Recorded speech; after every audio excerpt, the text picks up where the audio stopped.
Hello, I'm Amanda Paulson-Dix, host of Book Hub's Issues and Ideas. Today, we'll be talking to award-winning author Dr. Thomas Lister about his title, Man's Greatest Fear. This segment, we'll be talking about the environment.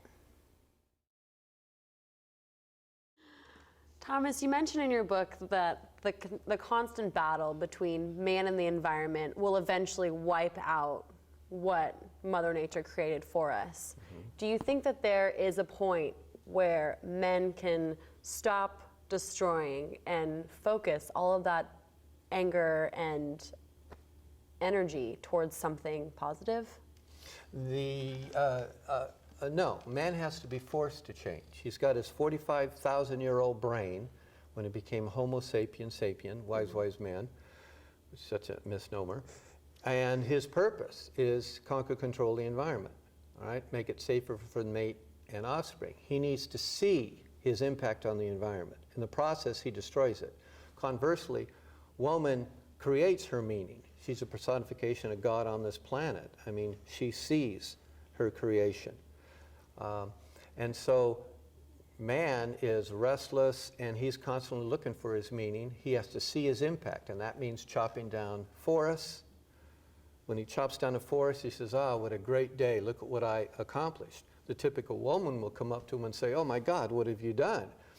My kids have to live in this environment in the future. You've chopped all the trees down." So man's obsession is very much in the here and now. He doesn't care about the future. He knows that in the future he'll be dead. So he's got to make as much impact as possible on the environment now to feel significant and important. For example, the Koch brothers, I mean, they're older than I am, 65, and their obsession, they're billionaires, they don't care. A good day means that they've seen their impact on the environment. They've made more money. In the process, they destroyed it. They're polluting the air. They don't care.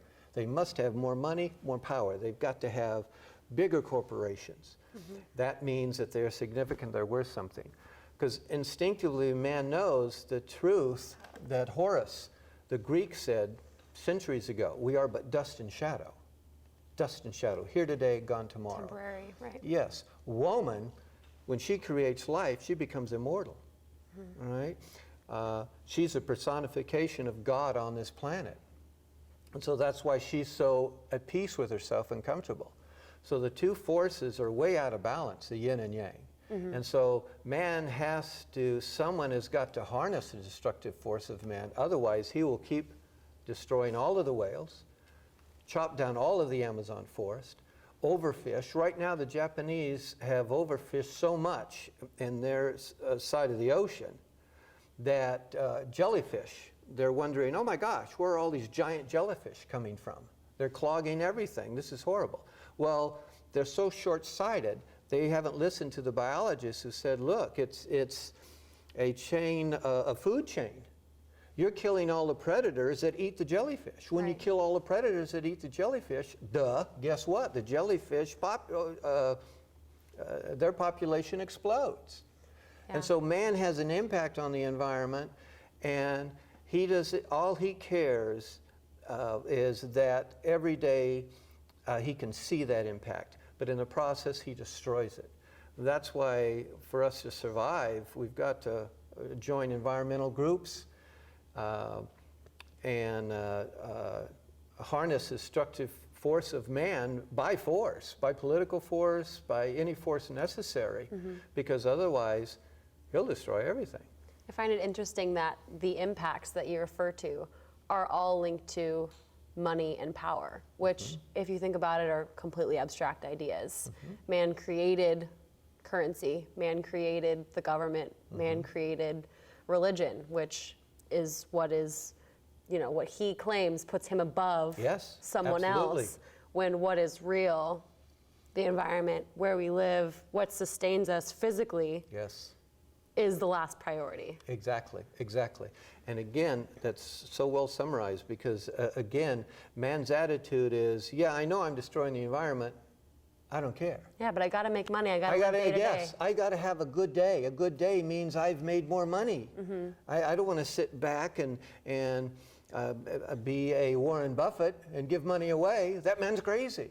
And actually, Warren Buffett's my hero because the man is so secure and together. He's so, he understands that what's most important is his integrity, his good name, and so he works really hard. He makes money in an honest way that doesn't destroy the environment. He takes care of the people who've invested in his corporation. Then second, he takes care of his family. Then lastly, I don't have an ego that needs to be pampered. I have all this money, I'm going to give it to society and help society. And if men were like Warren Buffett, we'd have no problem. But Warren Buffett, for every one Warren Buffett, there's a million Koch brothers. Right.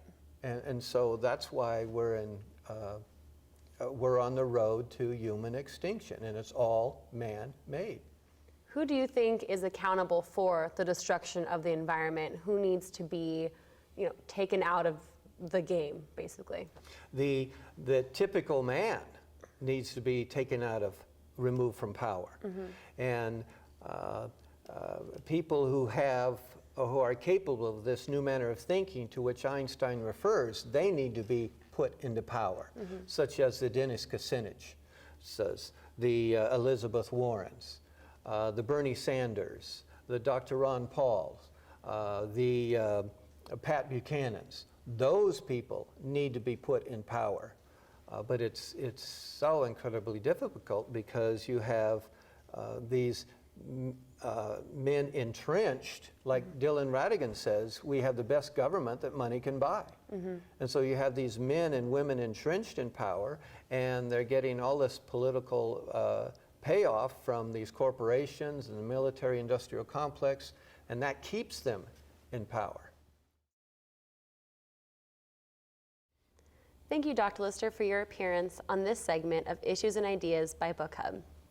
For more information on Dr. Lister or on his award-winning book, Man's Greatest Fear, go to Book Hub's website at www.book-hub.com. Man's Greatest Fear is also available as an ebook at any of your favorite ebook providers. Be sure to check out Dr. Thomas Lister's other segments on Book Hub's Issues and Ideas.